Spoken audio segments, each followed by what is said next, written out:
Pernah nggak sih Anda mau memulai sesuatu yang baru, belajar main gitar, pertama kali injak kaki di gym, atau bahkan mungkin ngusulin ide proyek baru di kantor, tapi rasanya berat banget? Oh, sering banget ada perasaan campur aduk gitu ya. Iya kan? Antara semangat sama gugup. Karena kita sadar betul yang kita tahu itu cuma setetes, sementara yang belum kita tahu itu, wah, seluas samudra. Perasaan itu kan yang sering kali jadi tembok pertama. Kita merasa semua orang lain udah jauh di depan, sementara kita masih di garis start, bingung mau melangkah kemana. Nah, persis. Dan sumber yang Anda bagikan, bab 16 dari buku Innovation Edge, itu seolah-olah nepuk pundak kita dan bilang, tenang, semua orang juga mulai dari situ. Mhm. Bayangin deh, Serena Williams pasti pernah kewalahan mukul bola tenis pertamanya, Gordon Ramsay juga nggak mungkin langsung jago masak dari lahir, mereka semua pernah jadi pemula. Itu poin yang fundamental banget.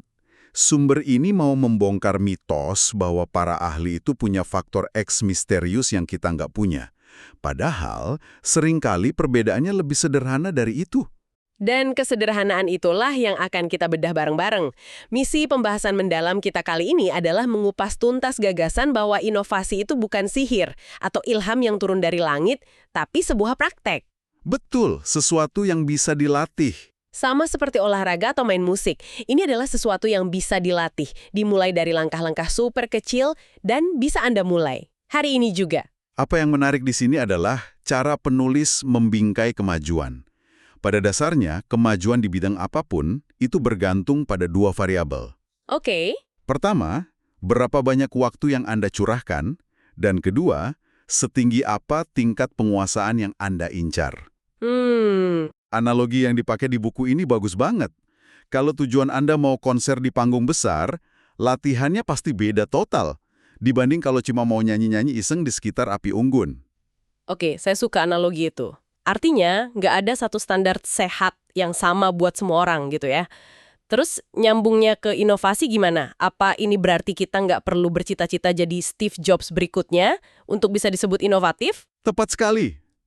Anda nggak harus jadi desainer elit di Silicon Valley. Perbedaan antara mereka dan Anda seringkali cuma soal jam terbang. Jam terbang. Iya, mereka sudah melakukan repetisi latihan inovasi jauh lebih banyak. Setiap proyek yang gagal, setiap prototipe yang dibuang, setiap wawancara pengguna, itu semua repetisi. Yang membangun otot inovasi mereka. Nah, itu dia. Jadi ini bukan soal bakat, tapi soal latihan. Oke, jadi kuncinya adalah mulai berlatih sekarang juga, nggak peduli seberapa kecil latihannya. Dan di sini sumbernya ngasih saran yang sangat praktis dan membumi. Mulailah dari proyek yang udah ada di meja Anda. Betul. Nggak perlu nunggu proyek baru yang wah atau revolusioner. Poin itu krusial karena ini langsung melawan jebakan perfeksionisme yang seringkali melumpuhkan kita kan? Ya banget. Kita sering nunggu momen yang sempurna, proyek yang sempurna. Padahal, buku ini bilang ambil aja apa yang ada di depan mata Anda. Dan langkahnya pun dibuat sangat sederhana. Cukup tambahkan satu gerakan atau move dari satu pola pikir atau mindset inovasi. Tunggu, sebelum lanjut, bisa tolong jelasin sedikit nggak apa yang dimaksud gerakan dan pola pikir di sini? Biar kita semua paham. Tentu. Jadi, pola pikir atau mindset itu cara pandang. Lensa yang kita gunakan buat melihat sebuah masalah. Oke. Misalnya, pola pikir antropolog yang mendorong kita buat ngamatin perilaku manusia tanpa menghakimi. Nah, gerakan atau move itu tindakan spesifik yang lahir dari pola pikir itu. Jadi, kalau Anda pakai pola pikir antropolog, gerakannya bisa jadi meluangkan 1 jam buat bener-bener ngamatin gimana pelanggan pakai produk Anda di dunia nyata. Oh, oke. Satu pola pikir memicu satu gerakan konkret. Gitu. Oh, jadi jauh lebih jelas. Jadi pesannya adalah, di proyek Anda yang sekarang, coba pakai satu mindset baru untuk menghasilkan satu move baru. Kalau kapasitas Anda saat ini cuma sebatas itu, buku ini bilang itu udah lebih dari cukup. Betul. Itu udah sebuah kemajuan. Dan kalau kita kembali ke analogi gym tadi. Nah, setiap gerakan kecil itu ibarat satu repetisi push-up. Satu push-up mungkin nggak langsung bikin Anda kekar, tapi itu bikin otot Anda sedikit lebih kuat. Tambah satu lagi besok, tambah lagi lusa. Dan saat Anda melakukannya secara konsisten, Anda sedang membangun momentum. Inovasi jadi bukan lagi sebuah event besar yang nakutin, tapi kebiasaan harian yang bisa dikelola. Ini bikin inovasi jadi terasa lebih personal dan fleksibel ya. Berarti level ke-innovation-ishan tiap orang bisa beda-beda dong. Persis? Nggak ada satu standar yang kaku, jadi bisa kita sesuaikan sendiri. Anda yang nentuin seberapa inovatif sebuah proyek perlu berjalan. Tergantung deadline, dinamika tim, dan tujuan akhirnya. Oke. Mungkin buat proyek A Anda cuma butuh sehat, kayak orang yang jogging santai. Tapi buat proyek B, Anda harus berlatih layaknya seorang maratonis. Anda yang jadi pelatih bagi diri sendiri. Oke, analogi kebugaran ini sangat masuk akal. Mulai dari yang kecil, lakukan repetisi, dan sesuaikan sama tujuan. Kedengarannya sederhana, tapi kalau sesederhana itu, kenapa ya begitu banyak dari kita yang tetap nggak mulai? Nah, Kenapa kita seringkali terjebak dalam rencana dan ide tanpa pernah benar-benar melakukan gerakan pertama? itu pertanyaan kunci yang dijawab oleh bab ini. Ternyata, menurut sumber ini, penghalang terbesarnya bukan kurangnya skill, waktu, atau sumber daya. Penghalangnya jauh lebih subtil. Apa itu? Sesuatu yang tersembunyi di dalam pikiran kita. Kita ternyata sedang menunggu izin. Menunggu izin. Maksudnya? Kita terbiasa hidup dalam struktur yang penuh dengan aturan. Sejak kecil ada aturan sekolah, lalu aturan sosial, sampai aturan di tempat kerja. Kita dilatih buat mewarnai di dalam garis. Bener juga. Buku ini ngasih contoh yang kena banget para mahasiswa di kelas inovasi. Di awal semester, pertanyaan mereka hampir selalu sama. Coba saya tebak, pasti seputar, Pak, rubrik penilaiannya seperti apa? Atau boleh lihat contoh proyek dari kakak kelas, Pak? Tepat. Mereka mencari batasan yang jelas. Pertanyaan mereka itu pertanyaan-pertanyaan izin. Bolehkah kami menggunakan alat yang berbeda dari yang disarankan? Atau bolehkah kami mewawancarai narasumber di luar daftar? Persis. Mereka mencari validasi eksternal sebelum berani mencoba sesuatu yang sedikit aja beda. Wah, ini nampar sekali. Karena ini ngingetin saya sama proyek pertama saya dulu. Saya punya ide kecil buat ngubah format laporan mingguan, tapi saya nundanya sebulan. Kenapa tuh? Takut manajer saya nggak suka. Pas saya akhirnya beraniin diri, dia cuma bilang, "Oh, bagus juga. Kenapa nggak dari dulu?" Ternyata penghalangnya benar-benar cuma ada di kepala saya. Pengalaman Anda itu contoh sempurna. Keinginan mencari izin ini kan sisa-sisa dari semua aturan yang kita pelajari seumur hidup. Itu dorongan alami kita buat cari kepastian dan keamanan. Kita pengen tahu kalau langkah kita itu benar dan nggak akan bikin masalah. Betul. Padahal, inovasi justru lahir di wilayah abu-abu, di ruang ketidakpastian itu. Jadi gimana cara nerobosnya? Apa kita harus nunggu atasan, klien, atau mentor datang dan bilang, "Oke, silakan Anda sekarang resmi diizinkan untuk berinovasi." Dan inilah pesan inti dari bab ini. Nggak akan ada yang datang bawa surat undangan resmi buat Anda mulai berlatih jadi innovation-ish. Pada akhirnya, Anda harus memberi izin pada diri Anda sendiri.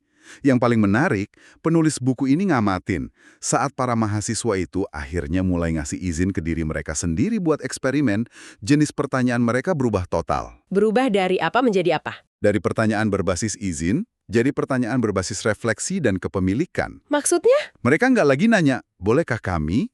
Tapi mulai nanya, gimana cara kami mastiin hasil riset ini nggak bias? Atau gimana cara kami mastiin kami nggak cuma cari data buat konfirmasi asumsi kami sendiri? Wah. Lihat perbedaannya kan?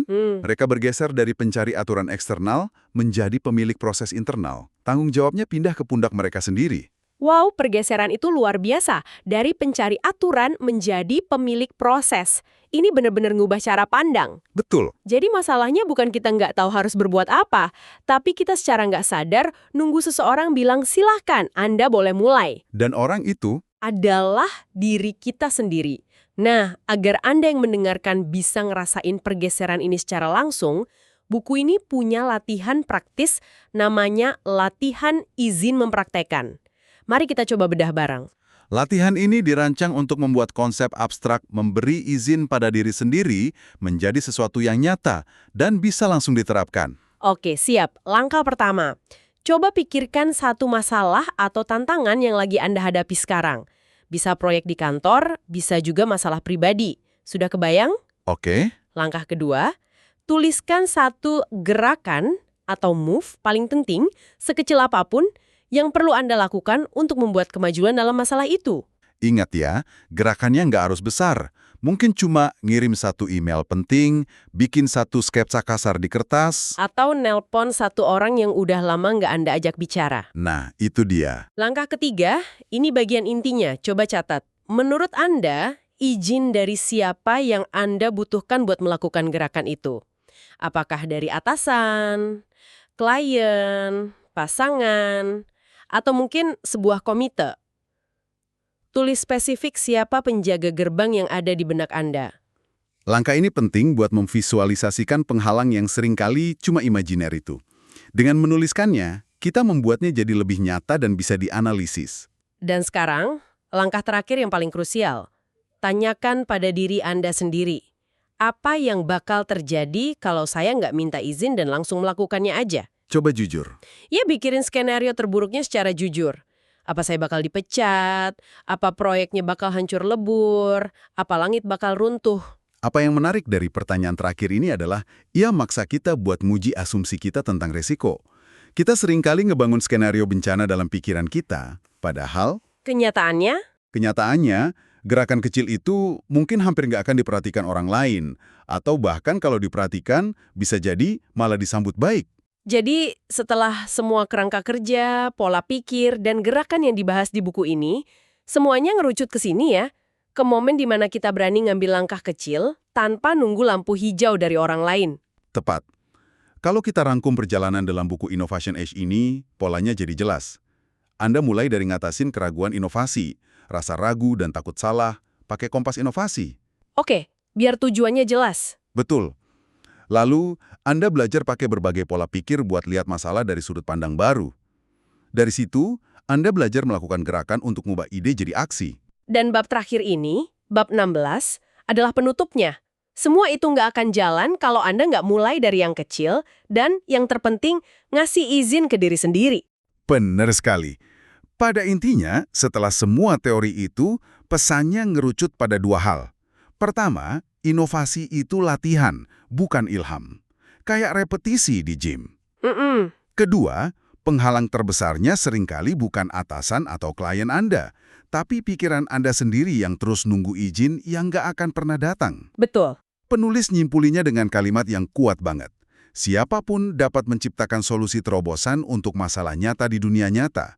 Ini bukan hak eksklusif para jenius, ini buat kita semua. Saya suka sekali penegasan itu.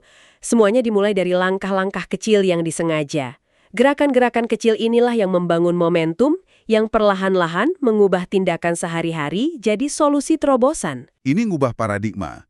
Inovasi bukan lagi gunung yang harus didaki, tapi jalan setapak yang bisa kita lalui satu langkah setiap hari. Jadi pesan utama yang perlu Anda bawa pulang dari pembahasan kita kali ini sebenarnya simpel banget. Anda udah punya semua yang dibutuhin buat mulai. Betul. Anda punya kreativitas, Anda punya segudang pengalaman yang bisa jadi gerakan pertama, dan Anda punya kemampuan buat mengubah pola pikir Anda. Nggak ada lagi alasan buat nunggu. Peralatannya udah ada di dalam diri Anda, tinggal dipakai aja. Gunakan refleksi untuk memandu Anda. Tanyakan pada diri sendiri, apa satu langkah kecil yang bisa saya ambil hari ini untuk meningkatkan innovation niche-ness saya? Lalu yang terpenting, lakukanlah. Sebagai penutup, saya mau ninggalin satu pemikiran buat Anda renungkan. Kita sering mikir bahwa izin itu sesuatu yang sifatnya eksternal, dikasih sama atasan, klien, atau struktur organisasi. Betul, kita nunggu lampu hijau dari orang lain. Gimana kalau kita balikin? Coba pikirin satu area dalam hidup Anda, profesional atau pribadi, di mana Anda merasa mandek. Oke. Alih-alih bertanya pada diri sendiri, bolehkah saya melakukan ini? Coba ganti pertanyaannya jadi, mengapa tidak? Apa satu langkah kecil yang bisa Anda ambil minggu ini yang lahir bukan dari permintaan izin, tetapi dari pertanyaan yang penuh kemungkinan? Mengapa tidak?